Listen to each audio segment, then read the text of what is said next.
Hey guys, welcome back. Video number 7. So, this is a shape.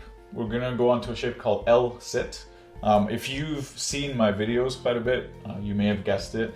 If you've seen me talk or whatever, you may have guessed it. If not, I know it's a tough one. We're gonna be going into it, especially why I think it's so useful. Okay, if you use it properly, it's one of those things where if you don't use it properly, it could, a lot of coaches may say, okay, it might give you some bad habits, and yes, it might, but it's been so useful for me that if you use it the way I'm going to explain, it'll make a lot of sense. So the LSit, what is it? Okay, it's basically a shape in an L position, right? Think of a 90-degree angle. Okay, if you right before a pike, we want arms up to their ears, we want all that good stuff. So before I go into the 4 most important parts of the LSit, I'm going to actually put up a video right now really quickly so you can see how exactly I use the LSit. You guys see that? Now, it's super important to understand why I'm doing that first, okay? Because we know a way to connect a round off to a back handspring, or even a handspring to a handspring, or even where we want that toe in position, where we want the toes, or these are your hips, we want the toes in front of the hips, right? Clearly that's what we want. And we also want to make sure when that happens, when you actually connect it to a skill, we don't want our butts sticking out, right? We want those hips tucked, nice and tight and nice and straight. Kind of like we wanted in the back support. That's the tightness we're looking for, right?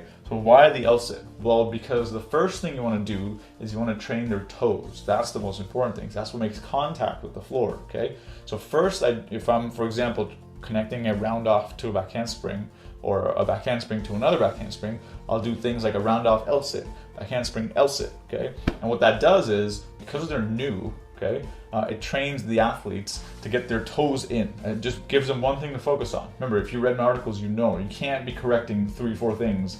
I don't care how good you are, you're not going to be able to make 4 corrections in a tumbling pass. It just happens way too quick, one thing at a time. So first thing you want to focus on is those toes, right?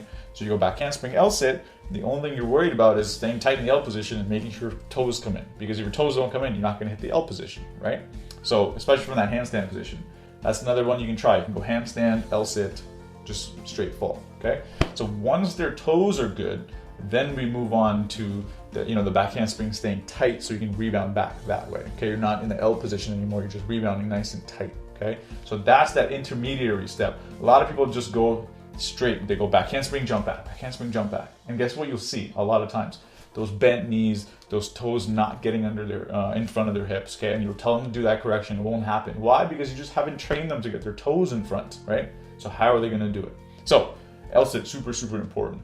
Now let's go over the 4 things that you should look for in an L position. First things, okay, make sure their belly is tucked in, okay, nice and tight. And also tighten the core is another way you can put it, but you don't want them to be L-ing like this with an arched back. You want it to be nice and flat and tight, just like you would in a handstand, right? The upper body, in fact, is pretty much like the handstand, because the next thing is those arms to ears, chin neutral, right? You want it to be nice and straight, okay? Earmuffs. Number 3, or headphones, whatever you decide to call them, okay? Number 3 is those mermaid legs we talked about, nice and tight, pointed toes, okay? Again, if you want to know more details on the mermaid legs, just go through any of these videos, okay? We're 7 videos in, so if you're just joining us now in the 7th video, all these videos are up on my Facebook page, Addicted to Tumbling, and you can see the zoom-ins. We're gonna zoom in here as well, but I'm gonna fly over it really quick. And of course, the last thing is I say sit tall and proud. Okay, so again, goes back to the upper body where they're not sitting like this. Okay, they're sitting nice and tall and straight and tight. Okay, and that's the L position we want.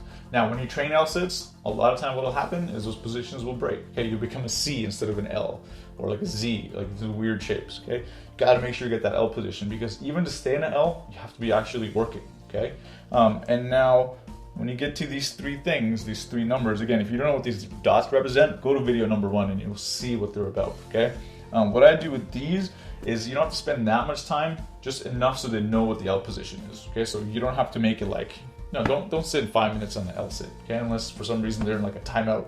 It's a good timeout position to hold for 5 minutes, right? Hey, go sit in an L for 5 minutes, that's fine.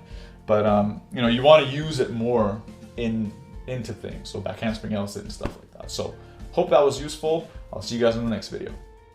Hey, just wanted to mention something really quick. If you want to know the instant the next video is released, make sure you head over to the page. Of course, like it if you haven't already. And under the following tab, what you want to do is say see first, and make sure notifications are on for all posts and videos. And what that will do is, as soon as the video is released, whether I release a new drill, a new awesome tumbling pass, another one of these shape drills, and all the other stuff I'm going to be releasing soon, it'll show up in your feed right away saying, hey, Addicted to Tumbling launched a new video, go ahead and check it out. So I hope that helps. Please go ahead and do that. And if you haven't already, make sure you subscribe to the TumblingCoach.com newsletter, and I will see you guys on the next one.